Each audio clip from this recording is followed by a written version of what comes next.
قال الله تبارك وتعالى في كلامه المجيد أعوذ بالله من الشيطان الرجيم بسم الله الرحمن الرحيم سبحان الذي أسرى بعبده ليلا من المسجد الحرام إلى المسجد الأقصى الذي باركنا حوله لنريه من آياتنا إنه هو السميع البصير. قال المؤلف المفسر رحمه الله تعالى أدام النفع بعلومه وعلومكم في الدارين آمين إلى أن قال ثم هبط به حتى بلغ موسى عليه السلام فاحتبسه موسى عليه السلام فقال يا محمد ماذا أهد إليك ربك؟ قال أهد إلي 50 صلاة كل يوم وليلة. قال إن أمتك لا تستطيع ذلك فارجع فليخفف عنك ربك وعنهم. اب مفسر رحمۃ اللہ علیہ معراج کی وہ حدیث مبارک بیان فرما رہے ہیں کہ حضور صلی اللہ علیہ وسلم جب واپس تشریف لائے تو حضرت موسیٰ علیہ السلام سے ملاقات ہوئی واپسی کر. تو حضرت موسیٰ علیہ السلام نے آپ کو روکا اور آپ سے سوال کیا کہ اللہ تبارک و تعالیٰ نے آپ کے لیے کیا حکم فرمایا ہے. تو حضور صلی اللہ علیہ وسلم نے فرمایا کہ اللہ نے مجھے حکم دیا ہے اور میری امت کو ایک دن رات یعنی 24 گھنٹے میں 50 نمازوں کا. موسیٰ علیہ السلام نے عرض کیا کہ حضور ان امتک لا تستطیع ذلک، آپ کی امت اس کی طاقت نہیں رکھتی کہ 50 نمازیں ادا کرے. فرجع، آپ واپس جائیں. فلیخفف عنک ربک وعنہم، تاکہ اللہ تبارک و تعالیٰ آپ سے اور آپ کی امت میں تخفیف فرما دیں. فالتفت النبی صلی اللہ علیہ وسلم الی جبریل كأنه يستشيره في ذلك فأشار إليه جبريل أن نعم إن شئت فعلى به إلى الجبار تعالى وتقدس. فقال وهو في مكانه يا رب خفف عنا فإن أمتي لا تستطيع هذا. حضرت موسیٰ علیہ السلام کے مشورہ دینے کے بعد حضور صلی اللہ علیہ وسلم نے جبریل کی طرف دیکھا. گویا حضور جبریل سے مشورہ لینا چاہتے تھے کہ کیا میں اللہ سے درخواست کروں یا نہ کروں. تو جبریل علیہ السلام نے بھی عرض کیا کہ یا رسول اللہ اگر آپ چاہتے ہیں تو درخواست کریں. اس کے بعد پھر حضور صلی اللہ علیہ وسلم اللہ کی درگاہ میں حاضر ہوئے اور اس کے بعد درخواست کی کہ یا رب خفف عنا فإن أمتي لا تستطيع هذا. یا اللہ مہربانی فرما کے اس حکم میں رعایت فرمائیں، میری امت 50 نمازیں پڑھنے کی طاقت نہیں رکھتی. ووضع عنہ 10 صلوات، اللہ پاک نے 10 نمازیں معاف فرما دی، باقی 40 رہ گئی. ثم رجع الى موسى عليه السلام فاحتبسه فلم يزل يردده موسى الى ربه حتى صارت الى 5 صلوات. موسیٰ علیہ السلام بار بار عرض کرتے رہے اور اللہ کے نبی بھی بار بار اللہ سے درخواست کرتے رہے کہ حتیٰ کہ اللہ نے حکم دیا کہ اب آپ کی امت 5 نمازیں پڑھے. ثم اعتبزه موسیٰ عند الخمس فقال یا محمد صلی اللہ علیہ وسلم واللہ لقد راودت بنی اسرائیل قومی الی ادنی من هذا فضعفوا وتركوه فأمتك أضعف أجسادا وقلوبا وأبدانا وأبصارا وأسماعا فارجع فليخفف عنك ربك. اب جب 5 نمازیں رہ گئیں تو حضرت موسیٰ علیہ السلام نے پھر عرض کیا. انہوں نے کہا کہ یا محمد صلی اللہ علیہ وسلم واللہ لقد راودت بنی اسرائیل. اب اس سے مسئلہ بھی واضح ہو گیا. یہ بعض لوگ ہوتے ہیں نا، اللہ معاف فرمائے، وہ حدیث مبارک کا کوئی ایک لفظ مل جائے یا قرآن مقدس کا کوئی ایک لفظ مبارک مل جائے تو اس سے اپنے باطل دعوے کی تصدیق کے لیے پھر خود کہانیاں بنا لیتے ہیں کہ دیکھو جی موسیٰ علیہ السلام نے جو کہا تھا کہ حضور آپ کی امت 50 نمازیں نہیں پڑھ سکتی، تو موسیٰ علیہ السلام عالم الغیب تھے، کیونکہ وہ حضور کی امت کو کیسے جانتے تھے؟ تو جب وہ یہ بات کہہ رہے ہیں تو مانا حضرت موسیٰ کو علم غیب تھا، اور اگر حضرت موسیٰ کو علم غیب تھا تو پھر حضور کا شان ان سے بھی زیادہ ہے، تو حضور بھی عالم الغیب ہو گئے۔ تو یہ سارے سبرے کبرے لوگ خود بناتے ہیں، خود ملاتے ہیں، جن کا حقیقت سے کوئی تعلق نہیں ہوتا۔ اب دیکھیں یہاں روایت میں صاف واضح آ گئی بات کہ حضرت موسیٰ علیہ السلام نے کہا کہ یا محمد صلی اللہ علیہ وسلم واللہ لقد راودت بنی اسرائیل قومی علی ادنی من ھذا، کہ میں نے بار بار کوشش کی اپنی قوم کو اس سے بھی کم پہ، یہ تو 5 نمازیں ہیں، انہوں نے تو 3 نمازوں کے لیے زور لگایا، لیکن وہ 3 نمازیں بھی نہ پڑھ سکے۔ اور آپ کی امت جو ہے فَأُمَّتُكَ أَضْعَفُ أَجْسَادًا وَقُلُوبًا وَأَبْدَانًا، اور آپ کی امت جو آئے گی وہ تو بعد میں آنے والی ہے، تو جو لوگ بعد میں آئیں گے پہلے سے زیادہ کمزور ہوں گے، وہ تو بے اعتبار بدن کے بھی کمزور، عقل کے بھی کمزور، دماغ کے بھی کمزور، نظر کے بھی کمزور، سماع کے بھی کمزور، حضور وہ کہاں 5 نمازیں پڑھیں گے؟ فرجی الیکا فخفف عنک ربک، آپ دوبارہ مانگیں معافی۔ کل ذلک یلتفت النبی صلی اللہ علیہ وسلم الی جبریل لیشیر علیہ ولا یکرہ ذلک جبریل فرفعہ عند الخامسہ۔ اب 5 نمازیں جب رہ گئیں، حضور پاک نے حضرت موسیٰ علیہ السلام کے مشورے پر جبریل کی طرف دیکھا، گویا حضور جبریل سے مشورہ لے رہے تھے۔ اس لیے علماء نے لکھا ہے اپنی کتابوں میں کہ حضور صلی اللہ علیہ وسلم کے 4 وزیر ہیں، 2 آسمانوں میں اور 2 زمینوں میں۔ وزیرایا فی السماء جبرائیل و میکائیل ووزیرایا فی الارض ابی بکر و عمر۔ حضور نے فرمایا کہ دنیا میں زمین پر میرے مشیر، میرے وزیر حضرت ابو بکر اور حضرت عمر ہیں، اور آسمانوں میں حضرت جبریل اور حضرت میکائیل ہیں۔ اس لیے حضور صلی اللہ علیہ وسلم، اور ایک روایت مبارک میں یہ بھی آتا ہے کہ جب کوئی اختلافی مسئلہ ہوتا، حضور پاک فرماتے کہ ابو بکر اور عمر جس بات پہ متفق ہو جائیں پھر مجھے اور کچھ سوچنے کی ضرورت نہیں، یعنی اگر ان دونوں کی رائے ایک ہو جائے تو بس مجھے وہ مسئلہ قبول ہے۔ اسی لیے حضور نے حکم دیا فاقتدوا بالذین من بعد ابی بکر و عمر، کہ میرے بعد اگر اقتدا کرنی ہے تو ابی بکر و عمر کی اقتدا کرو۔ وَإِذَا غَيْرَ ذَلِكَ، تو حضور نے حضرت جبریل سے پوچھا، حضرت جبریل نے بھی عرض کیا کہ حضور عرض کریں، پھر آپ نے عرض کیا کہ یا رب ان امتی ضعفاء، یا اللہ میری امت تو کمزور ہے، ضعفاء اجسادهم وقلوبهم واسماعهم وابصارهم وابدانهم فخفف عنا، کہ یا اللہ میری امت بہت کمزور ہے، ہر لحاظ سے کمزور ہے، قوت سامعہ، باصرہ، بدن، جسد، مہربانی کریں اور رعایت کریں۔ فقال الجبار تبارک وتعالی یا محمد، قال لبیک وسعدیک، قال انه لا يبدل القول لدي كما فرضت عليك في الكتاب، فكل حسنة بعشر أمثالها فهي 50 في الكتاب وهي 5 عليك۔ اب جب حضور نے درخواست کی تو اللہ نے فرمایا کہ یا محمد صلی اللہ علیہ وسلم، تو حضور نے عرض کیا لبیک وسعدیک، میں حاضر ہوں میرے رب۔ اللہ نے فرمایا کہ میرے محبوب یہ بات یاد رکھیں کہ میرے فیصلے کبھی نہیں بدلا کرتے، لا یبدل القول لدی، جو ہم حکم کر دیتے ہیں پھر اس میں تبدیلی کبھی نہیں ہوتی۔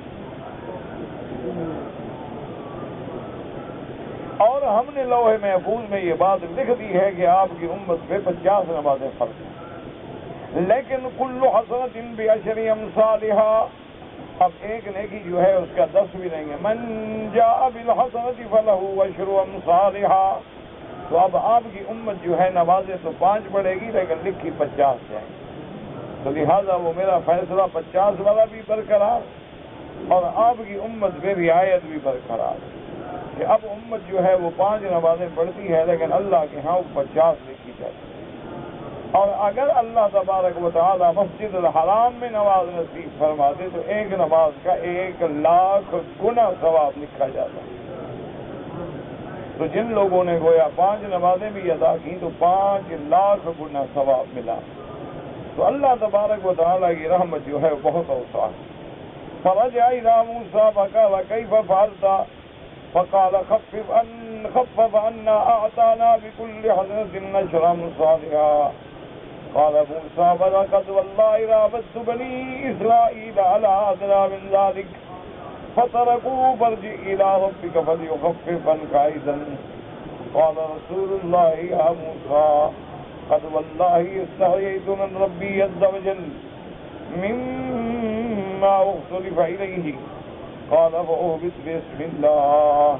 اب جب حضور آئے تو موسیٰ علیہ السلام نے پھر پوچھا تو آپ نے فرمایا کہ اللہ نے بڑی رعایت کر دی ہے کہ میری امت 5 پڑھے گی لیکن لکھی 50 جائیں گی. تو موسیٰ علیہ السلام نے کہا حضور اللہ کی قسم ہے میں نے اپنی امت پہ بڑا زور لگایا. میری امت تو 3 نمازیں نہیں پڑھتی تھی اور آپ کی امت 5 کہاں پڑھے گی. تو آپ نے مہربانی کر کے اور تخفیف مانگے. تو اللہ تبارک و تعالی یقیناً اور بھی رعایت فرمائیں گے. لیکن حضور صلی اللہ علیہ وسلم نے فرمایا کہ موسیٰ علیہ السلام قد واللہ استحییت من ربی عز وجل کہ میرے بار بار درخواست کرنے سے اب مجھے حیا آتی ہے کہ میں اللہ سے پھر درخواست کروں. میں نے ایک دفعہ درخواست کی پھر درخواست کی پھر درخواست کی.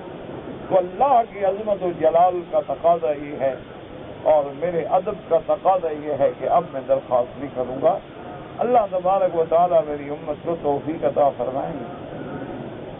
اور یہ حقیقت بات ہے کہ جو مومن ہے ایمان والا ہے جس کے اندر اللہ کے رسول پہ ایمان کامل ہے اس کے لیے 5 نمازیں پڑھنا تو کوئی مسئلہ ہی نہیں ہے بلکہ نماز اس کے لیے باعث راحت ہے.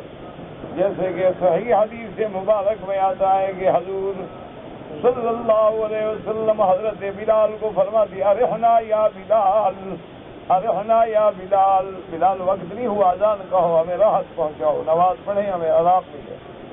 اس لیے حضور نے فرمایا کہ نماز قرۃ عینی فی الصلاۃ میرے آنکھوں کی ٹھنڈک جو ہے وہ نماز ہے. اس لیے ہمیشہ یاد رکھیں کہ مومن کے لیے تو نماز جو ہے وہ راحت قلب ہے. مومن کے لیے نماز جو ہے وہ اطمینان قلب ہے. مومن کے لیے نماز جو ہے وہ معراج ہے. مومن کے لیے نماز جو ہے وہ صلۃ بین العبد و بین الرب ہے. مومن کے لیے نماز جو ہے اس کے ذہنی اور قلبی اور تمام نظام بدن کا علاج ہے. لیکن جو منافق ہیں ان پہ نماز بڑی بھاری ہوتی ہے. ان کو نماز ادا کرنا ایسا مشکل ہو جاتا ہے جیسے کوئی پہاڑ آ گیا. اس لیے اللہ نے منافق اور مومن کی نشانی یہی بیان فرمائی ہے کہ منافقین جب نماز پڑھتے ہیں اتون الصلاۃ الا وهم کسالى ایسے آئیں گے مر کے اور یار چلو نماز پڑھیں اور نماز کا پھر وقت ہو گیا چلو اٹھو بھائی نماز پڑھیں اور کبھی ڈر سے پڑھیں گے کبھی پولیس نہ پکڑ لیں کبھی کوئی شکایت نہ کر دے. اس لیے وہ نماز کو گویا بوجھ سمجھتے ہیں. تو سمجھ لیں کہ یہ نفاق کی علامت ہے. اگر مومن ہے تو قد افلح المؤمنون الذین هم فی صلاتهم خاشعون. مومن کی تو ہر وقت دل جو ہے وہ قلبه معلق بالمساجد. حضور نے فرمایا کہ مومن کا دل جو ہے مسجد کے اندر لٹکا ہوا ہے. ایک نماز پڑھ کے جائے گا دوسری نماز کے لیے طبیعت میں تقاضا. اور اللہ نے بھی اپنے بندوں پہ اتنی رعایت کی ہے کہ جیسے اب آپ نے مغرب کی نماز الحمدللہ پڑھ لی اور عشاء کی نماز کی انتظار میں ہیں تو اللہ ملائکہ کو فرماتے ہیں کہ لکھ دو میرا بندہ نماز پڑھ رہا ہے. کہتے ہیں اللہ میاں وہ تو بیٹھا ہوا ہے. فرمایا انتظار نماز میں ہے تو گویا نماز میں ہے. تو یہ ہمارا بیٹھنا جو ہے یہ بھی گویا کہ نماز کے اندر. اسی لیے اب آپ اندازہ فرمائیں کہ نماز کا کتنا بڑی عظمت ہے کہ صبح کی نماز پڑھنے کے بعد آدمی اسی مسجد میں کوئی بات نہ کرے بیٹھ جائے اللہ کا قرآن پڑھے اللہ کا ذکر کرے یا خاموش بیٹھا رہے. اور جب سورج نکلے اور تھوڑا اونچا ہو جائے کھڑے ہو کے 2 رکعت پڑھ لے تو پورے عمرہ ایک کامل کا اللہ ثواب عطا فرما دے. یعنی 2 رکعت نماز پڑھے اور عمرے کا ثواب لے کے گھر چلے جائے. اس لیے نماز جو ہے بڑی عظیم نعمت ہے. اور اس کے بعد علماء نے لکھا ہے کہ موسیٰ علیہ السلام نے یہ مشورہ دیا، اور کسی پیغمبر نے حضور کو یہ مشورہ کیوں نہیں دیا؟ حضرت نوح علیہ السلام سے لے کر سیدنا عیسیٰ علیہ السلام تک کتنے پیغمبر ہیں جن کی حضور سے ملاقات ہوئی، آسمانوں میں لکھا ہوا ہے، لیکن اور کسی پیغمبر نے مسئلہ نہیں پوچھا اور نہ مشورہ دیا. تو موسیٰ علیہ السلام کے مشورہ دینے کی وجہ کیا ہے؟ تو اس پر علماء نے لکھا ہے کہ حضور کے زمانے کے قریب ترین پیغمبر جو ہیں وہ 2 ہیں، عیسیٰ علیہ السلام اور موسیٰ علیہ السلام. اور شریعت کامل جو ہے وہ موسیٰ علیہ السلام کی ہے، کیونکہ کتاب کامل جو تھی تورات وہ موسیٰ علیہ السلام. اسی لیے آپ نے دیکھا ہے نا کہ جب جنات نے حضور صلی اللہ علیہ وسلم کا قرآن سنا تھا تو انہوں نے اپنی قوم کو جا کے کیا کہا؟ قالوا یا قومنا انا سمعنا کتابا انزل من بعد موسیٰ. انہوں نے کہا کہ ہم نے ایسا قرآن سنا ہے جو موسیٰ علیہ السلام کے بعد اترا ہے. تو انہوں نے بھی موسیٰ علیہ السلام کا نام لیا ہے، عیسیٰ کا نام نہیں لیا. وجہ یہ تھی کہ کتاب کامل اور شریعت کامل جو ہے وہ حضرت موسیٰ علیہ السلام کی. بہت سارے احکام جو ہیں انجیل میں وہ تورات والے ہیں، یعنی حضرت عیسیٰ علیہ السلام بھی گویا احکام میں تورات سے عمل پیرا تھے. تو اس لیے اللہ تبارک و تعالیٰ کو قدرت کو یہی منظور تھا کہ جس پیغمبر کا زمانہ حضور کی امت کے قریب ہے وہی مشورہ ہے. اور بعض علماء نے ایک لطیفہ علمی لکھا ہے، بہرحال یہ ان کی ایک رائے ہے، ایک سوچ ہے، ایک فکر ہے، اگر وہ حق ہے تو الحمدللہ. انہوں نے لکھا کہ موسیٰ علیہ السلام نے بار بار حضور کو بھیجا. وجہ یہ تھی کہ حضرت موسیٰ علیہ السلام کو تو اللہ کا دیدار نصیب نہیں ہوا، کیونکہ کوہ طور پہ جب آپ تھے اور آپ نے درخواست کی تھی کہ رب ارنی انظر الیک، اللہ مجھے دیدار بھی کرا دے، اللہ مجھے کلام سے شرف بخشا ہے تو زیارت بھی کروا. اللہ نے فرمایا قال لن ترانی ولکن انظر الی الجبل. موسیٰ علیہ السلام آپ ہرگز نہیں دیکھ سکتے، آپ اس پہاڑ کو ذرا دیکھیں غور کر کے، اگر وہ پہاڑ میری تجلی برداشت کر جائے تو پھر ہو سکتا ہے تم بھی کر لو. لیکن جب پہاڑ پہ تجلی پڑی تو پہاڑ ریزہ ریزہ ہو گیا اور موسیٰ علیہ السلام بے ہوش ہو گیا. تو بعض علماء نے لکھا ہے کہ یہ حکمت تھی کہ موسیٰ علیہ السلام کو تو اللہ کا دیدار نصیب نہیں ہوا اور حضور صلی اللہ علیہ وسلم کو اللہ کا دیدار نصیب ہوا. تو اب موسیٰ علیہ السلام یہ چاہتے تھے کہ میں خدا کو تو نہ دیکھ سکا، لیکن جو آنکھیں اللہ کو دیکھ رہی ہیں میں ان کو تو بار بار دیکھتا رہوں. اس لیے حضرت موسیٰ علیہ السلام نے حضور کو مشورہ دیا کہ یا رسول اللہ ارجع الی ربک واسألہ التخفیف، ارجع الی ربک واسألہ التخفیف. اور دوسری بات یہ بھی ہے کہ تمام انبیاء جو ہیں وہ سب بھائی ہیں، تو ہر بھائی کو دوسرے بھائی کی امت کی تکلیف کا احساس. حضرت موسیٰ علیہ السلام جانتے تھے کہ اگر حضور کی امت نے نمازوں میں کوتاہی کی تو بہت بڑی سزا ہے. اس لیے انہوں نے بار بار عرض کیا کہ یا رسول اللہ صلی اللہ علیہ وعلی آلہ واصحابہ وسلم آپ اللہ تبارک و تعالیٰ سے بخشش مانگیں. لیکن الحمدللہ ثم الحمدللہ اللہ نے اتنی رعایت فرما دی، اللہ نے اتنا کرم فرما دیا کہ آج ہم 5 نمازیں پڑھتے ہیں اور اللہ کے ہاں 50 لکھی جاتی. اچھا بعض لوگ جو ہوتے ہیں نا باطل فرقے اور گمراہ فرقے اور ضال فرقے، وہ بھی اللہ کے قرآن اور حدیث کو توڑ موڑ کے اپنے اوپر منطبق کرتے ہیں. اسی طرح ایک دفعہ مرزا قادیانی لعنت اللہ علیہ، جس نے دعوی نبوت کیا، تو اس نے اعلان کیا اپنی جماعت کو کہ میں ایک کتاب لکھوں گا جس کے 50 جلدیں ہوں گی، اور تمام لوگ جو ہیں اپنی کتاب بک کرائیں اور پیسے پیشگی جمع کرا لیں، کیونکہ جو سرکاری نبی ہوتے ہیں ان کی نظر تو پیسے پہ ہوتی ہے، جو اللہ کے پیغمبر ہوتے ہیں ان کا پیسے سے کوئی تعلق نہیں ہوتا۔ لا اسألکم علیہ اجرا ان اجری الا علی رب العالمین۔ وہ ہمیشہ یہ کہتے ہیں کہ اے لوگوں، ہم آپ سے کچھ نہیں مانگتے، ہمارا اجر اللہ پر ہے، بس ایمان لے آؤ۔ تو ان کو دولت و دنیا سے کوئی غرض نہیں ہوتی، بلکہ اللہ نے فرمایا کہ یا محمد صلی اللہ علیہ وسلم، اگر آپ چاہتے ہیں تو ہم جبل صفا جو ہے اس کو سونے کا پہاڑ بنا دیں، اور ہم حکم دے دیں کہ وہ پہاڑ آپ کے ساتھ چلتا رہے۔ حضور نے فرمایا کہ الفقر فخری، یا اللہ مجھے تو فقر پسند ہے، ایک دفعہ تیری کھانا مل جائے تو تیرا شکر کروں، اور ایک دفعہ نہ ملے تو صبر کروں، مجھے دنیا کی اور دنیا کی لذات کی کوئی ضرورت نہیں۔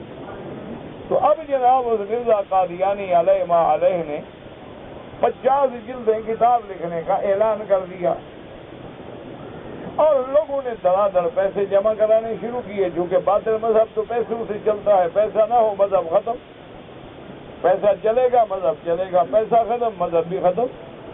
اسی لیے ان لوگوں نے ایک ایسا سسٹم بنایا ہوتا ہے کہ ان کی جماعت کا ہر فرد جو ہے وہ 10واں حصہ جو ہے اپنی جماعت کو دیتا ہے، تاکہ جماعت کا مرکز جو ہے وہ دولت کے اعتبار سے مضبوط رہے اور پیسے کے اعتبار سے مضبوط رہے اور باطل کی اشاعت کر سکے۔ تو اب مرزا مل نے کتابیں لکھی 5 جلدیں، اور وعدہ کیا تھا 50 جلدوں کا، اور پیسے نبی صاحب کھا گئے 50 جلدوں کے۔ نبی بھی ایسا ہونا، جس کی امت ایسی ہے تو نبی بھی ایسا دیانتدار کہ 50 کتابوں کے پیسے لے کے حضرت ہضم کر گئے بغیر ڈکار لیے، اور کتابیں لکھی 5 جلد۔ اب لوگوں نے اعتراض شروع کیا کہ یار یہ کیسا نبی ہے، 50 جلدوں کا وعدہ کرتا ہے اور لکھتا 5 ہے، تو اب مخالف تو ہمیں جینے نہیں دیں گے۔ انہوں نے مرزا کو خط لکھے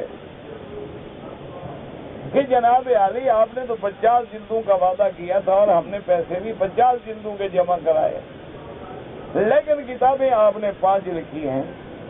تو مرزا صاحب نے جواب دیا کہ بابا یہ کوئی نئی بات تو نہیں ہے نا، اللہ نے بھی 50 نمازیں فرض کی، تو اللہ نے حکم دے دیا کہ 5 پڑھو، میں 50 لکھوں گا، تو لہٰذا میں نے بھی اسی پہ عمل کر لیا، 5 جلدیں لکھی، آپ انہیں کو 50 سمجھ لو۔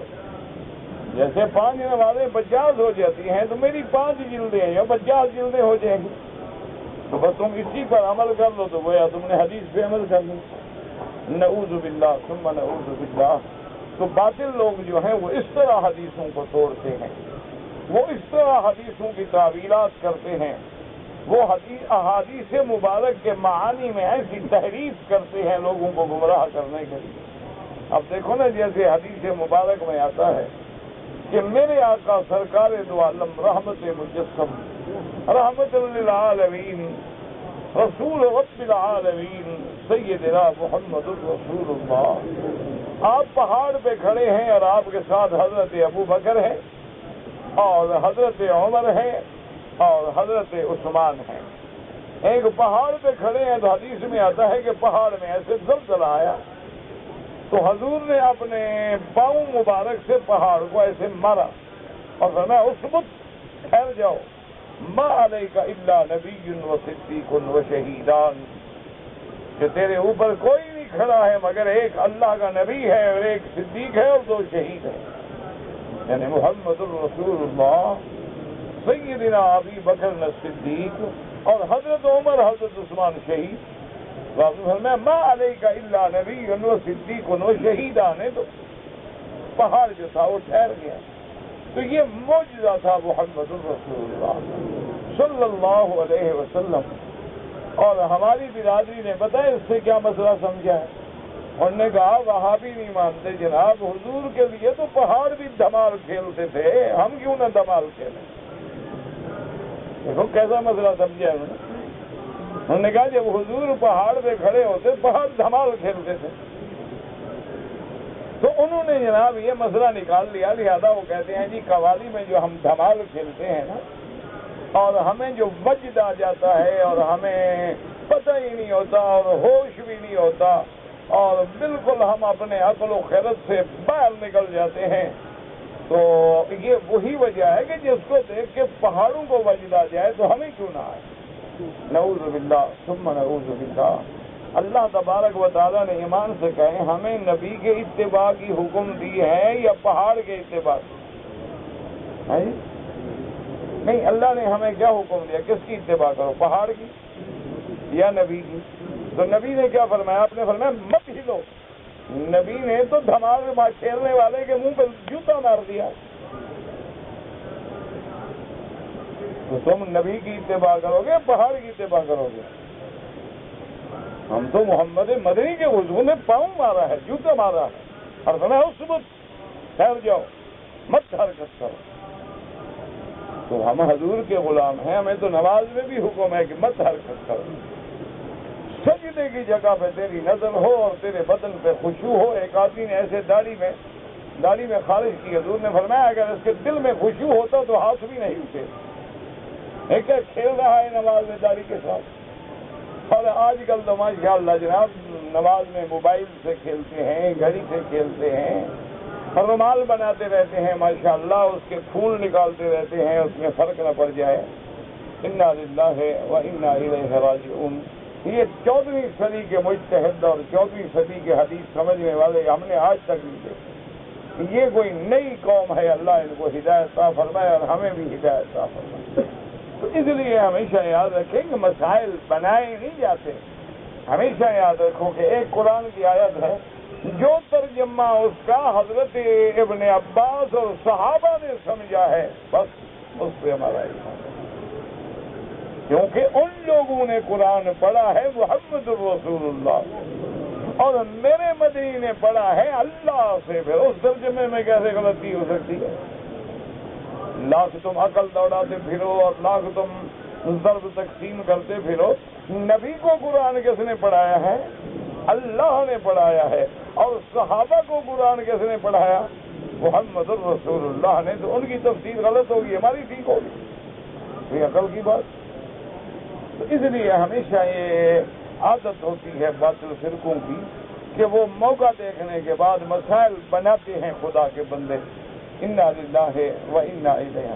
ہاں ایک بات یاد رکھو، ایک وہ کیفیات ہیں جو اللہ کے اولیاء کی ہیں کہ مثلا قرآن پڑھ رہے تھے اور ایک کیفیت ان پہ طاری ہو گئی، تو وہ کیفیت جو ہے وہ یہ نہیں کہتے لوگوں کو کہ تم ایسا کیا کرو۔ جیسے حضرت اکرمہ جب قرآن پڑھنا شروع کرتے نا، چند آیتیں پڑھتے اور کہتے ھذا کلام ربی ھذا کلام ربی اکرمہ، یہ تیرے رب کا کلام ہے، تو اپنے اللہ سے ہم کلام ہو رہا ہے، اور بے ہوش ہو جاتے۔ یہ خاص کیفیات ہیں جو اللہ کے اولیاء اللہ پہ طاری ہوتی ہیں۔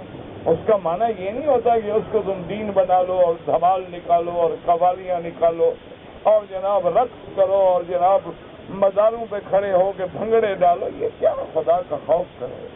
انا للہ و انا الیہ راجعون۔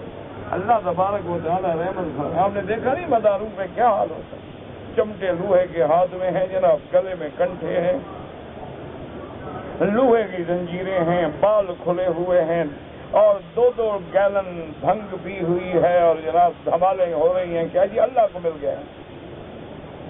انا للہ و انا الیہ راجعون۔ اللہ تبارک و تعالیٰ سے دعا، نہ نماز ہے، نہ وضو ہے، نہ روزہ ہے، نہ حلال ہے، نہ حرام ہے، چرس کا دھواں ہے، بھنگ کے پیالے ہیں، بال کھلے ہوئے ہیں، کالے کپڑے ہیں، اندر کالا باہر کالا، دھمالے ڈال رہے، یہ دین ہے؟ خدا کا خوف کرو، اللہ تبارک و تعالیٰ سے ڈرو۔ ہمارے بزرگ ہیں مدد ذکرہ، وہ فرماتے تھے وکیل صاحب اگر یہی ملنگ شرنگ حضرت علی کی جماعت ہے تو قیامت والے دن ہوگا نمونہ جب علی ان کو لے کے کھڑے ہوں گے کہ حضرت ابو بکر عمر عثمان کے ساتھ تو داڑھی والے، قرآن والے، نماز والے، تقوی والے، پرہیزگاری والے، اور حضرت علی کے ساتھ یہ سارے ملنگ کھڑے ہو جائیں۔ تو کیا نظارہ ہوگا وہاں. انا للہ و انا الیہ راجعون. بس دعا کرو اللہ ہمارے حال پہ رحم کرے. ان سے حضرت علی بھی بری ہے، اہل بیت بھی بری ہے، ان سے اصحاب نبی بھی بری ہیں، اولاد نبی بھی بری ہے. یہ تو کھڑے ہوئے مذہب ہیں، گھڑنتو ہیں، جن کا نہ اصل ہے، نہ نسل ہے، نہ بنیاد ہے، نہ دلیل ہے، نہ حجت ہے، نہ کتاب ہے. یہ تو لوگوں نے خود گھڑ لی. بڑا نشہ بھی کوئی مذہب ہوتا ہے یار. نہ کوئی مذہب ہے چرس پینا، کوئی مذہب ہے گلے میں کنٹھے ڈالنا، کوئی مذہب ہے کہ زنجیریں لے کے خود کو مارنا، کوئی مذہب ہے کہ چاقو لے کے سر پہ مارو اور خون نکلے اور جناب خوش ہو جاؤ کہ مرتبے بلند ہو گئے. انا للہ و انا الیہ راجعون. دعا کرو اللہ ان کو بھی ہدایت دے، اللہ ہمیں بھی ہدایت دے. کوئی ہمارے دشمن نہیں ہے، ہمیں تو دکھ ہوتا ہے، افسوس ہوتا ہے، اور دعا کریں. اور اکثر بات یہ ہے سچی کہ جاہل بیچارے جو ہے وہ تو دھوکے میں ہیں، ان کو تو پتہ ہی نہیں ہوتا. ان کو تو گمراہ کرنے والے ہمارے مولوی ہوتے ہیں، ہمارے تقریریں کرنے والے، مجلس سے پڑھنے والے، مجلس سے سنانے والے، مرثیہ سنانے والے، رونے والے، رلانے والے. وہ بیچارے جاہل غریب کدھر جائیں. اللہ تبارک و تعالی ان کو ہدایت دے اور صراط مستقیم پہ چلنے کی توفیق عطا فرمائے. اب جناب فرماتے ہیں فضل رحمۃ اللہ علیہ کہ حضور نے فرمایا کہ موسیٰ علیہ السلام واللہ استحییت من ربی عز وجل. اب بسم اللہ انہوں نے کہا اچھا حضور فرمایا اب اللہ کا نام لے کے آپ اترے. قال واستيقظ وهو في المسجد الحرام. هكذا ساق البخاری في کتاب التوحید. اب اس روایت میں یہ آتا ہے کہ آپ بیدار ہوئے تو کوئی آپ مسجد میں کھڑے ہیں. ورواه في صفة النبي صلى الله عليه وعلى آله وسلم عن إسماعيل بن أبي أويس النخعي أبي بكر عبد الحميد بن سليمان بن بلال.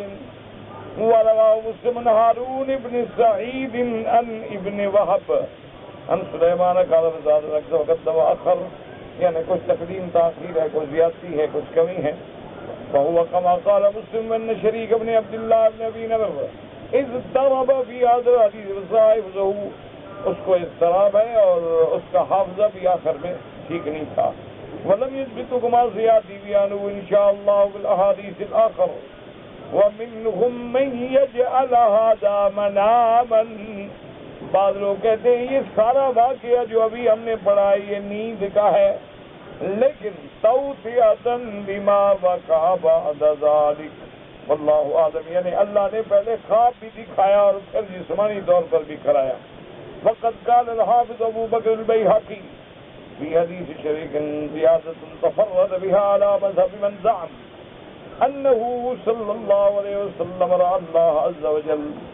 یعنی قوله تبارک و تعالی. حافظ ابو بکر بیہقی ہیں اور ایک زیادتی بھی ذکر کی ہے اس روایت میں کہ بعض صحابہ کہتے ہیں کہ حضور نے اللہ کی رؤیت فرمائی. اور یاد رکھو کہ قیامت میں تو اللہ تمام مومنوں کو رؤیت نصیب کریں گے. اسی لیے ایک حدیث مبارک میں آتا ہے کہ میرے آقا ایک دن بیٹھے تھے اور 14ویں کا چاند کھلا ہوا تھا. حضور نے صحابہ سے پوچھا کہ ایسے چاند کے دیکھنے میں تمہیں کوئی شبہ ہے؟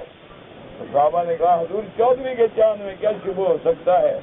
صحابہ نے فرمایا انکم سترون ربکم یوم القیامت ولا تضامون فی رؤیتہ. آپ نے فرمایا کہ قیامت والے دن تم اپنے اللہ کا دیدار کرو گے اور کوئی شک بھی نہیں ہوگا، تمہارا حقیقی دیدار ہوگا. لیکن فرمایا میں نے استطعتم، کوشش کرو کہ 2 نمازیں تمہاری ہر حال میں جماعت سے نہ رہیں. کون سی نماز؟ فرمایا کہ سورج نکلنے سے پہلے اور سورج ڈوبنے کے بعد. وَسَبِّحْ بِحَمْدِ رَبِّكَ قَبْلَ طُلُوعِ الشَّمْسِ وَقَبْلَ الْغُرُوبِ. اور آپ نے یہ آیت مبارک پڑھی کہ فجر کی نماز اور مغرب کی. کیوں؟ کہ جب صبح ہو تو بندہ نماز میں ہو اور جب شام ہو تو بندہ نماز میں ہو. تو گویا ہر حال میں اللہ کے آگے سجدہ رہے. اور جو ان پہ پابندی کرے گا وہ باقی نمازوں پہ بھی پابندی کرے گا. تو اس لیے بعض علماء یہ بھی کہتے ہیں، اب فرماتے ہیں کہ میرے اللہ تبارک و تعالیٰ نے آپ کو قرب نصیب فرمایا. ثم دنا الجبار رب العزہ. اللہ پاک اتنے قریب ہو گئے فکان قاب قوسین او ادنا. لیکن یاد رکھو یہ آیت جبریل علیہ السلام کے لیے ہے. قال وقول عائشة وابن مسعود وابي هريرة في امر هذه الآية على رؤية جبريل کہ یہ جو ہے نا ثم دنا فتدلى فكان قاب قوسين او ادنى، یہ جبریل علیہ السلام کا واقعہ ہے جب حضور نے جبریل کو اپنی اصلی صورت میں دیکھا تھا. وهذا الذي قاله البيهقي رحمه الله في هذه المسألة والحق فإن أبا ذر قال يا رسول الله صلی اللہ علیہ وسلم هل رأيت ربك، حضرت ابو ذر نے حضور سے سوال کیا یا رسول اللہ آپ نے اپنے رب کا بھی دیدار کیا ہے؟ قال نور انا ارى، حضور نے فرمایا ابا ذر اللہ کی ذات تو نور ہے، میں کیسے دیکھ سکتا ہوں؟ وہ تو ایسے نور ہے کہ اگر حجاب بھی ہٹا دیں تو دنیا جل جائے. وفی روایت رأیت نورا، اور ایک روایت میں حضور نے کہا کہ ہاں میں نے دیکھا لیکن نور دیکھا.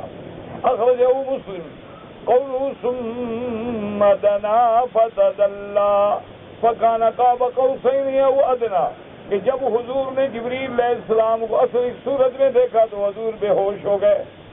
فخر مغشیا، حضور گر گئے زمین سے.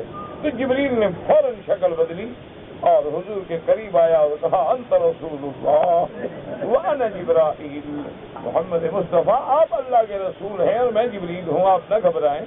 تو وہ حضور کے قریب آیا.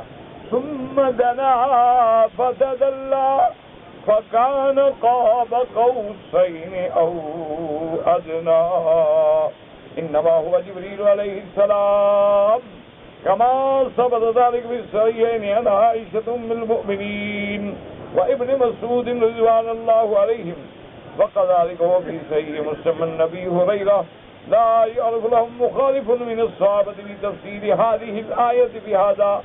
اب مفسر فرماتا ہے کہ صحیحین میں بی بی عائشہ، عبداللہ ابن مسعود، اسی طرح حضرت ابی ہریرہ فرماتی ہیں کہ یہ جو آیت ہے ثم دنا فتدلى، اس سے مراد جبریل ہیں اور اس میں کوئی صحابی مخالف نہیں، سب کے سب اسی تفسیر پہ متفق ہیں.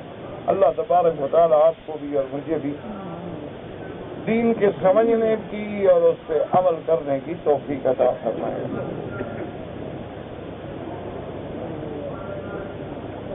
کہتے ہیں جی کہ ایک عورت ہے وہ پاکستان سے عمرے پہ آئی ہے، تو کیا وہ عمرے کے دوران میں مکے مدینے میں اگر دوائی استعمال کر کے حیض کو روک لے تاکہ ان دنوں میں پاک رہے اور عبادت کر سکے، بالکل جائز ہے، کوئی منع نہیں. حیض نہ آئے عورت پاک ہے، وہ قدرت سے نہیں آیا، وہ دوا کھا کے نہیں آیا، وہ کسی حال میں منع ہے کہ حیض نہ آئے. اگر حیض رک جائے چاہے دوا سے بھی روکا جائے تو جائز ہے، کوئی منع نہیں. اگر دوائی کھانے کے بعد بھی نشان لگا ہے تو دیکھ لے، اگر تو حیض نہیں رکا تو بس مسجد سے رک جائے. اگر معمولی سا نشان لگا پھر بند ہو گیا، صاف ہو گیا، تو پھر غسل کر کے مسجد میں آئے، نماز بھی پڑھے، سب کچھ کرے. بعض اوقات گرمی کا اثر ہوتا ہے، بعض اوقات ایک ملک سے دوسرے ملک میں تبدیل ہونے کا اثر ہوتا ہے، بعض اوقات سفر کا اثر ہوتا ہے.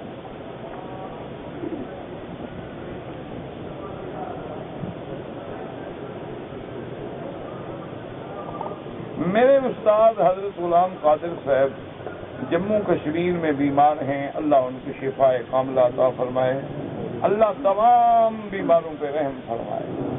یا اللہ جتنے بیمار ہیں جنہوں نے دعاؤں کے لیے کہا ہے نہیں کہا ہے سب کو شفاء کاملہ عطا فرما، صحت عاجلہ عطا فرما.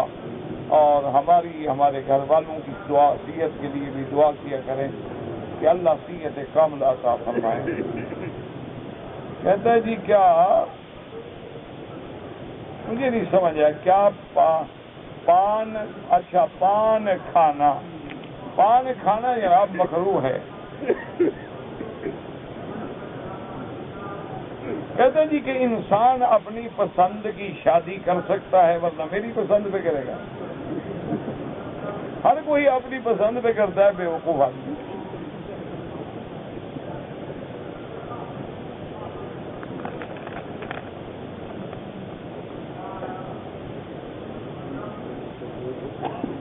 ہم یہاں حرم کے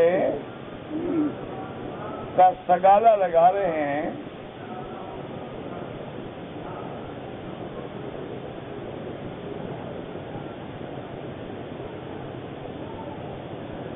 آپ نے اگر کمپنی سے کوئی کنٹریکٹ کیا ہے کہ آپ اس کے سگالا لگائیں گے تو اس کا میرے ساتھ کیا تعلق ہے؟ نہ میرا کمپنی سے تعلق، نہ کمپنی والوں سے تعلق. میں تو ان کے نام بھی نہیں جانتا وہ کون ہے. شریعت کا مسئلہ ہے، جو عہد کیا ہے ان کو دینا چاہیے، اور جو تم نے عہد میں کام کا وعدہ لکھا ہے تمہیں پورا کرنا چاہیے. باقی تم جانو، کمپنیاں جانے، میں کیا کر سکتا ہوں بھائی.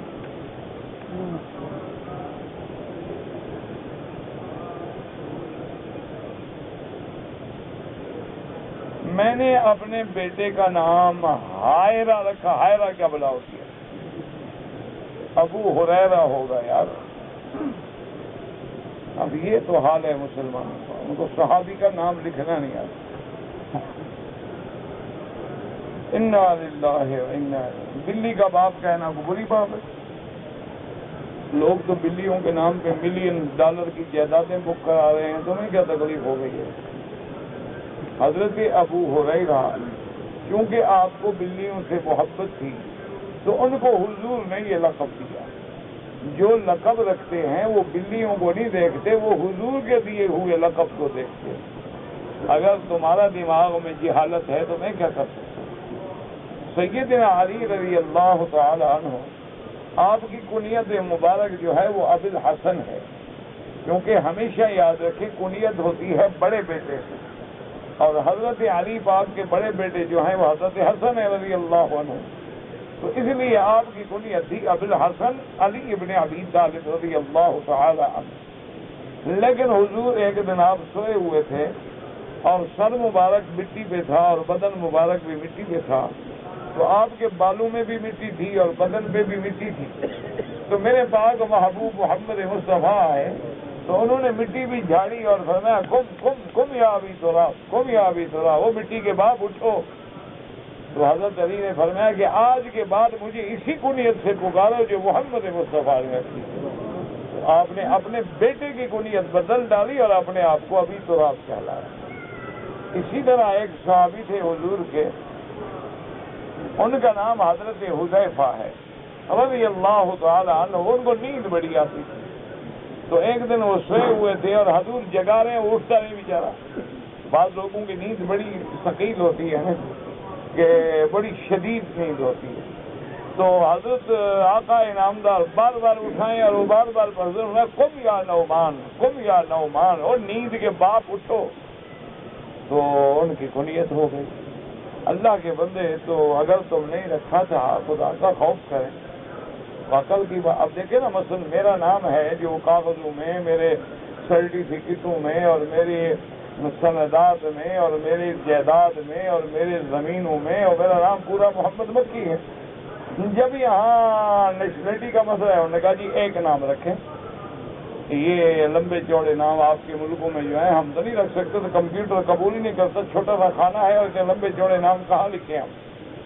ایک نام چنے، یا مکی کہلاؤ یا محمد کہلاؤ. میں نے کہا میں حضور کا نام نہیں چھوڑ سکتا، مکی چھوڑ دو.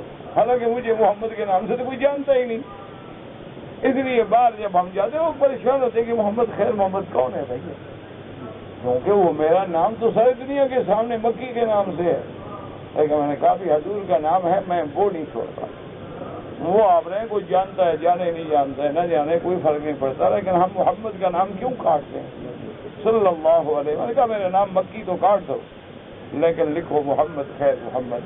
تو خیر محمد میرے والد کا نام. اچھا، والد کے نام میں بھی پورا نہیں، خیر والد سے ہے، محمد دادے سے ہے. تو عرب میں 4 نام لکھتے ہیں نا، دادے تک لکھتے ہیں، اپنا، باپ کا، دادے کا اور لقب. تو اچھی بات ہے تاکہ غلطی نہیں ہوتی، تو مغالطہ نہیں ہوتا. تو اس لیے بہرحال آپ کو ایک اچھی کنیت آپ نے رکھی تھی بیٹے کی، بڑی اچھی بات تھی. نماز اللہ اکبر کے ساتھ اعوذ باللہ کہنا چاہیے. پہلی دفعہ تو کہیں گے نا، جب اللہ اکبر اعوذ باللہ تو کہیں گے نا. سبحانک اللہم پڑھنے کے بعد اعوذ باللہ من الشیطان الرجیم بسم اللہ الرحمن الرحیم الحمد للہ رب العالمین. دوبارہ نہیں پڑھیں گے، دوبارہ بسم اللہ.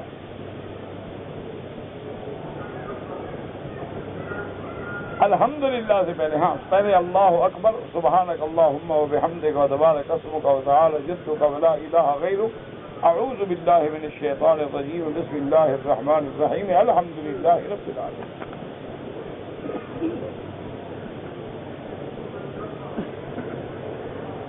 اگر عمرہ کرنے کے بعد صفا مروہ دوڑنے کے بعد کینچی سے بال کاٹیں جائز ہے، بالکل جائز ہے، لیکن شرط یہ ہے کہ بال بڑے ہوں اور چوتھا حصہ بالوں کا کٹ جائے۔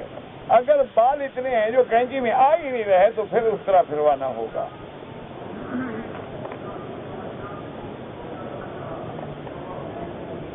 میری بیوی کراچی سے جب روانہ ہوئی تو ایام حیض سے احرام نہیں باندھا، اس نے غلطی کی۔ اب جب پاک ہو جائیں تو وہ عمرہ بھی کرے اور ایک بکری دم بھی ادا کرے۔ عورت اگر حالت حیض میں بھی ہو غسل کر لے، نماز نہ پڑھے، لبیک اللہم لبیک لبیک لا شریک لک لبیک نیت کر کے آ جائے اور جب پاک ہو جائے عمرہ پورا کرے۔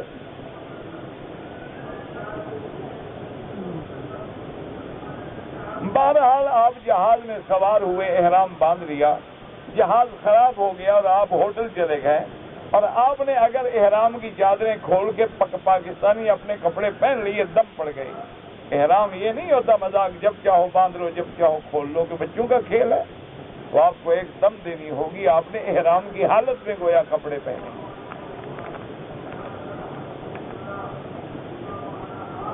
میں نے اپنی بھتیجی کو 2 دفعہ دودھ پلایا ہے، متواتر پلایا ہے، لیکن بچی نے الٹی کر دی۔ بہرحال جب پلایا ہے تو رضا ثابت ہو گئی، کیونکہ ہم کس بات کی گواہی دے سکتے ہیں کتنا اندر گیا تھا اور کتنا نہیں گیا۔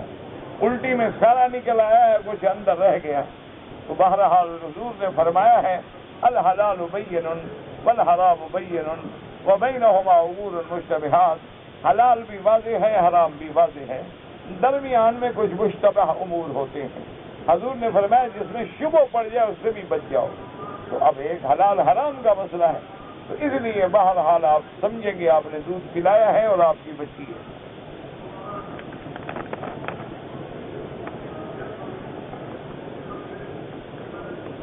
ہمارے محلے میں نعت خوانی ہوتی ہے، نعت خوانی کا تو کوئی حرج نہیں، نعت پڑھنا جائز ہے، حضور کی نعت پڑھیں، قصیدہ پڑھیں، لیکن ساز باز نہ ہو ساتھ۔ یہ جو آج کا رواج ہے نا گانے اور تمبورے اور اس پہ نعتیں پڑھتے ہیں، یہ تو نعوذ باللہ بے ادبی ہے، گستاخی ہے اور گناہ ہے، کیونکہ یہ آلات جو ہیں یہ مزامیر شیطان ہیں، تو شیطانی آلات میں نعت پڑھی جائے محمد الرسول اللہ۔ ہاں اس کے بغیر آپ نعت پڑھیں، قصیدہ پڑھیں، لیکن اس نعت میں کوئی شرکیہ لفظ بھی نہ ہو۔ جیسے کہ حدیث مبارک میں ہے کہ چند بچیاں حضور کی خوشی میں وہ گھر میں بیٹھی ہوئی پڑھ رہی تھی، تو ایک بچی نے محبت میں یہ بھی کہا کہ وفینا نبی یعلم ما فی غد، ہمارے مدنی تو ایسے ہیں کہ کل کے حالات بھی جانتے ہو۔ تو فرمایا ماں، آپ نے فرمایا کیا کہہ رہی ہو؟ کل کے حالات اللہ کے سوا کوئی نہیں جانتا، اندر نہ پڑھنا یہ کلمہ، عالم الغیب ہونا اللہ کی شان۔ حالانکہ وہ تو چھوٹی بچیاں تھی بیچاری، ان کو تو یہ بھی پتہ نہیں کہ کیا کہہ رہی ہیں، وہ تو ویسے بیچاری پڑھ رہی تھی، لیکن حضور نے منع کر دیا۔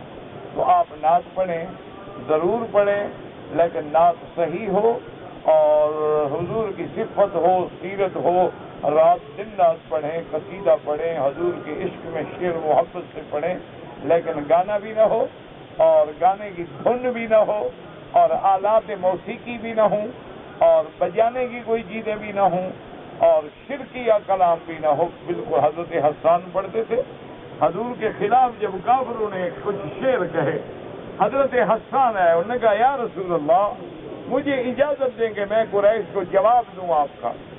حضور نے فرمایا اللہ کے بندے، جب تم قریش کی مذمت کرو گے، شکایت کرو گے، تو میں بھی تو قریشی ہوں نا بھائی، میں بھی تو قریشی ہاشمی ہوں، تم جو قریش کا گلہ کرو تو میں بھی قریشی تو میں بھی ہوں۔ انہوں نے کہا حضور آپ مجھے اجازت تو دیں، آپ کو ایسے نکال لوں گا جیسے عورت آٹے سے بال کو نکال لیتی ہے، میرے محمد مدنی کی شان میں کوتاہی نہیں ہوگی۔ تو حضرت حسان نے جب پڑھنا شروع کیا، حضور اتنے خوش ہوئے، آپ نے دعا کی اللہم ایدہ بروح القدس، اللہ جبریل کے ذریعے میرے اس عاشق کے دل میں مضمون ڈالتے۔ تو حضور صلی اللہ علیہ وسلم کی شان میں حضرت حسان پڑھتے تھے، اللہ آپ کو بھی نصیب کرے۔ باقی آپ قرآن داری کے لوگوں کو عمرے پہ بھیجتے ہیں، اگر واقعتاً اللہ کے لیے بھیجتے ہیں تو بڑی اچھی بات ہے، اور اگر اور کوئی بینک شینک کا سود کا چکر ہے تو ان کے پیسوں سے کبھی عمرے پہ نہ آنا۔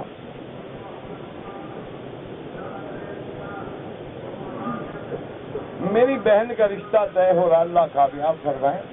جن بیٹیوں کے رشتے نہیں ہو رہے دعا کرو اللہ آسان کر دے، اللہ سب کے مستقبل روشن کر دے، اللہ ان کی زندگیوں کو بربادیوں سے بچا لے، اور اللہ خیر کے رشتے نصیب کرے، شر کے رشتوں سے محفوظ رکھے۔ کہتا جی گھڑیوں میں جو شراک کا شراک نہیں اشراق ہوتا ہے، اور آپ نے شراک بھی شرک والے کاف سے لکھا ہے، وہ 2 نقطے والا کاف ہوتا ہے۔ تو بہرحال وہ سورج نکلنے کا وقت ہے، نماز کا وقت نہیں، اس ٹائم سے 20 منٹ بعد نماز پڑھیں۔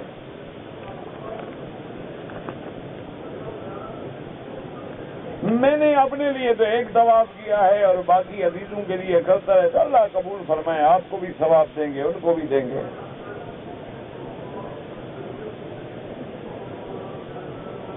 دنیا کرنے والے قیامت، مجھے تو نہیں پتا آپ نے کیا لکھا ہے، مجھے سمجھ نہیں آئی۔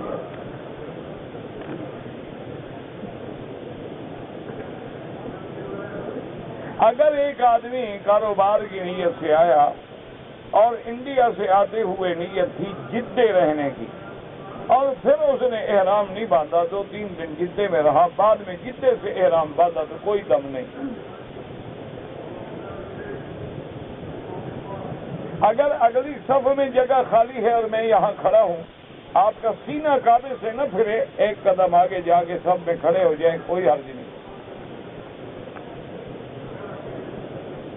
عورت کو اگر ایام حیض ہیں وہ مسجد الحرام میں داخل نہیں ہو سکتی، اس کو طواف الوداع بھی معاف ہے، زیارت کرنا چاہے تو کسی دروازے کے باہر کھڑے ہو کے زیارت کر لو۔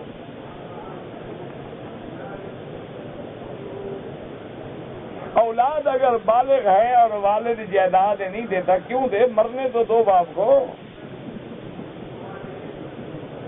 بہت تکلیف ہے تو مل کے مار ڈالو، جان چھوٹی جلدی مل جائے گی۔ انا للہ و انا الیہ راجعون۔ اللہ کے بندے، زندگی میں دے مرضی نہ دے مرضی اس کی جائیداد ہے، تم شریف ہوتے دے نہ دیتا۔ ایسی اولاد جو ماں باپ کے مرنے کی انتظار کر رہی ہے، انا للہ و انا الیہ راجعون۔ ایک مولوی نے نکاح پہ نکاح کیا ہے، اس کے پیچھے نماز ہو جاتی ہے، کیا پتہ آپ جھوٹ بول رہے ہوں۔ اچھا وہ مولوی امام ہے تو نمازی بھی تو تم ہو نا، تم دونوں کی ہو جاتی۔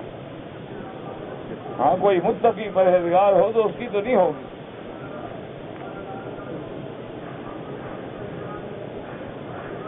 میں نے قرضہ دینا ہے پاکستان میں، اب میں مکے میں ہوں، اگر حج آ جائے تو کر سکتے ہو؟ بالکل کر سکتے ہو، کیوں نہیں کر سکتے؟ یہ تو بہانہ ہوتا ہے کہ قرضہ ہے جی، قرضہ حج کیسے کروں؟ ایسے تو تمہارے جتنے بڑے بڑے ملیونیر بلیونیر ہیں سب پہ قرضے ہوتے ہیں مہنگو، یہ کیا ہے؟ اگر عمرہ کرنا ہو مکے میں رہنے والے نے تو لازماً حد حرم سے باہر جانا ہوگا، وہ مسجد عائشہ جائے، جرانہ جائے، جدہ جائے، عرفات جائے، اپنے گھر سے احرام نہیں باندھے گا، گھر سے احرام صرف حج کے لیے باندھا جائے گا۔ سب پر اگر مدینہ شریف جائیں تو علماء فرماتے ہیں کہ مسجد نبوی کی زیارت کریں، تو جب مسجد نبوی کی زیارت کریں گے تو کیوں اس مسجد کو عزت ملی کہ وہ محمد مدنی کی مسجد ہے؟ تو سب کی حضور کا روضہ مبارک مسجد کے اندر ہے کہ باہر ہے؟ تو ساری نیت تو آ گئی اندر۔ وہ تو ایک مسئلہ سمجھایا جا رہا ہے تاکہ تم قبروں کے سفر پہ چلنا شروع نہ کر دو، اس لیے حکم ہے کہ قبر کی نیت کا سفر نہ کرو، کیونکہ پھر چل پڑو گے، نہ کہو کہ آج 7 شریف جانا ہے، آج فلاں شریف جانا ہے، آج فلاں شریف جانا ہے۔ اس لیے اسلام نے منع کیا تاکہ تمہارے اندر شرک کے جراثیم پیدا نہ ہو جائیں۔ میں نے ایک کتاب میں دیکھا ہے کہ حضور پاک کا بدن مبارک، ہاں یہ کتاب الروض میں ہے، ایک حنبلی بزرگ گزرے ہیں ابن رجب، ان کا قول ہے، جمہور نے اس بارے میں کچھ نہیں لکھا۔ 5 مولویوں کو بلا کے ختم، کبھی 40 مولویوں کو، کبھی 5 مولویوں کو، کبھی 7، یہ ٹھیکیدار ہیں مولوی ختم کے۔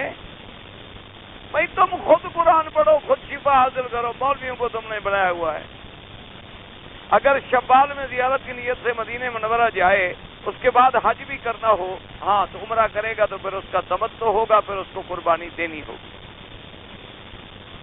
عزت اس کو کہتے ہیں جس کا ثبوت قرآن حدیث کی جماع امت سے نہ ملے۔ بس 4-5 افراد بآواز بلند مل کر درود شریف پڑھیں، یہ ثابت نہیں ہے، اس لیے بدعت خود بخود ہو گیا۔ حضور حج کے لیے میقات کس نے بنائے؟ اللہ نے، بتلائے انبیاء نے۔ رکن یمانی کو استلام کیوں کرتے ہیں؟ حضور کا حکم ہے، سنت ہے۔ حرم شریف کا محراب کس جانب ہے؟ ہر طرف کعبہ ہے، جدھر بھی کھڑے ہو جائیں کعبے کی طرف۔ حضرت اسماعیل علیہ السلام کہاں مدفون ہے؟ اللہ عالم۔ لوگ یہاں دین کے مسئلے پوچھنے آتے ہیں، دنیا کی باتیں سننے آتے ہیں۔ اللہ کو پتا آپ بھی دنیا میں رہتے ہیں، ہم بھی دنیا میں رہتے ہیں۔ دنیا میں رہ کر جو کام اللہ کے لیے کرو وہ بھی دین ہے۔ پچھلے سال حج میں ہمارے ایک آدمی نے اپنی بیوی کی طرف سے کنکریاں ماری ہیں تو ٹھیک ہو گیا۔ ہمارے یہاں جو مچھلیاں پکڑی جاتی ہیں، مثلا کوئی بم پھینک دیتے ہیں، اگر مچھلیاں الٹی ہو جائیں، مر جائیں تو وہ کھانا حلال نہیں ہے۔ حضور نے کسی بیماری کی بنا پر پیشاب پینے کی، اونٹ کی اجازت دی، ہاں بالکل آپ نے فرمایا فشربوا من البانها وابوالها۔ بس امام ابو حنیفہ رحمۃ اللہ فرماتے ہیں وجہ بیماری تھی، باقی ائمہ فرماتے ہیں کہ جو جانور کھایا جائے بول ما یوکل لحم وہ حلال ہوتا ہے۔ امام صاحب فرماتے ہیں کہ نہیں، وہ صرف بیماری کی وجہ تھی، ان کے پیٹ پڑ گئے تھے تو تب حکم دیا تھا۔ سائی کے میں نے 14 چکر لگایا، سائی ہوئی ہی نہیں۔ اگر تم نے صفا سے شروع کی اور صفا پہ ختم کی تو سائی نہیں ہوئی۔ صفا سے شروع کی اور مروہ پہ ختم کی تب صفا ہوگی۔ اگر احرام نہیں کھولا دوبارہ صفا دوڑ لو طواف کر کے، ورنہ دم دینی پڑے گی۔ اگر عمرے کے طواف میں 2 نفل کے بجائے 4 پڑ گیا تو کوئی حرج نہیں، لیکن تو ہیں 2 رکعتیں۔ آئندہ ایسا نہ 6 بنا دو پھر 8 بنا دو، اسی طرح تو بدعت بنتی ہے نا۔ ہمارے یہاں مردے کو دفنانے کے بعد قبر پر دائیں بائیں پڑھتے ہیں، دعا مانگا کریں، دعا قبر پہ مانگنا سنت ہے۔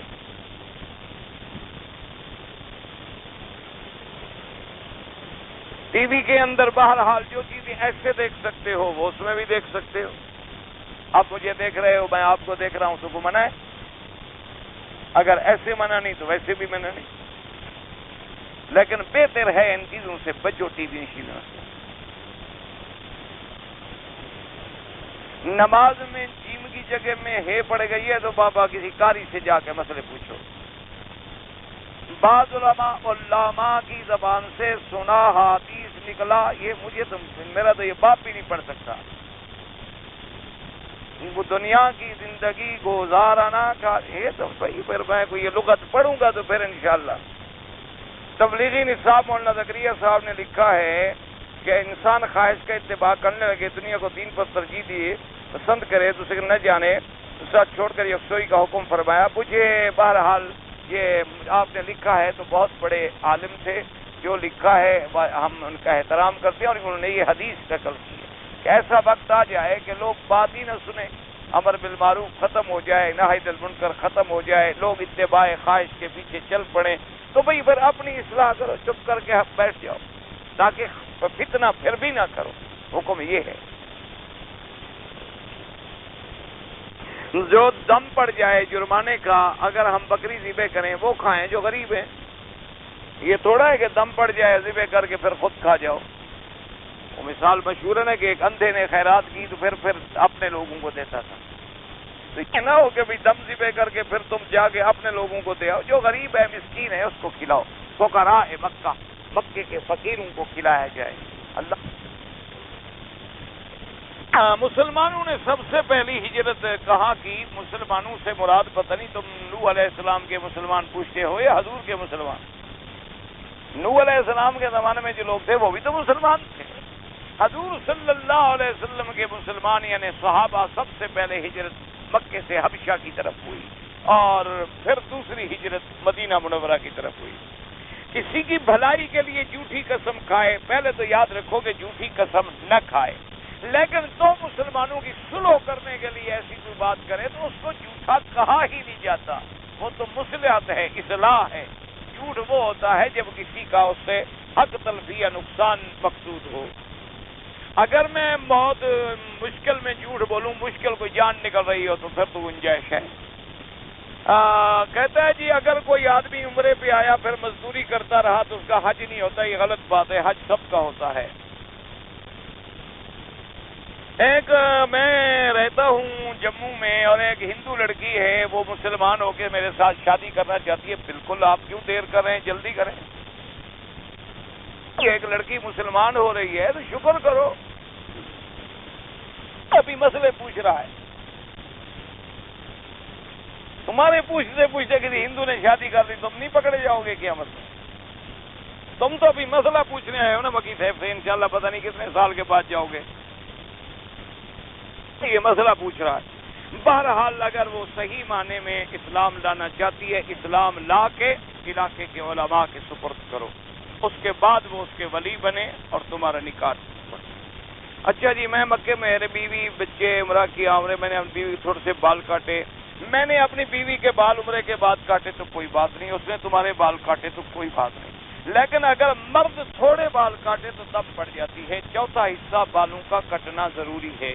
یہ جو ہم ٹک لگواتے ہیں نا، 2 بال ادھر سے 2 بال ادھر سے، عورتوں والا کام کرتے ہیں ہم، اس میں دم پڑ جاتی ہے۔ کوئی حکیم نے نسخے میں تو نہیں لکھا عمرہ کرو۔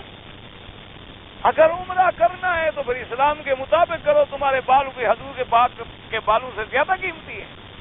حضور پاک نے تو اس طرح پھروایا اور تم نہیں جی میرے فیشن میں فرق آ جائے گا۔ عمرہ بھی ہو، فیشن بھی برقرار رہے، اللہ بھی راضی، انگریز بھی نہ بگڑے، چونکہ پھر تو وہ مانگ نہیں نکلے گی نا الٹی اگر بال کٹ گئے، اور واپس جائے گا بیگم کہے گی یار تو گنجو ہو کے کیسے آ گئے؟ تو تمہیں کسی نے نہیں بلایا، اللہ میاں کے گھر کو کوئی ضرورت نہیں آپ کی، آپ مت تشریف لائیں، یہ گھر آباد ہے۔ اگر آپ آئے ہیں تو پھر شریعت سے چلیں، ورنہ اللہ کو بالوں کی ضرورت کیا ہے؟ وہ تو یہ دیکھتے ہیں کہ ہم نے گردن جھکا دی۔ وہ تو صرف امام شافعی رحمت اللہ علیہ کے نزدیک بھی گنجائش ہے کہ اگر کسی نے بال تھوڑے کاٹے تو وہ فرماتے ہیں کہ دم نہیں پڑے گی، وہ یہ نہیں کہتے کہ اسی طرح کرو۔ اب چونکہ یہاں دونوں کا فائدہ ہے، ادھر کینچی والوں کا بھی فائدہ ہے، ادھر فیشن والے کا بھی فائدہ ہے، تو مسئلہ اسی پہ چلتا ہے۔ حالانکہ یہ پتہ نہیں ہے کہ ہم احرام سے باہر ہی نہیں آئے، اسی طرح ہم احرام میں ہیں اور گناہ کار ہو رہے ہیں کہ آدمی حالت احرام میں پھر اپنی بیوی سے مل رہا ہے، جب تک پورے بال نہ کٹائے احرام سے تو نکلا ہی نہیں۔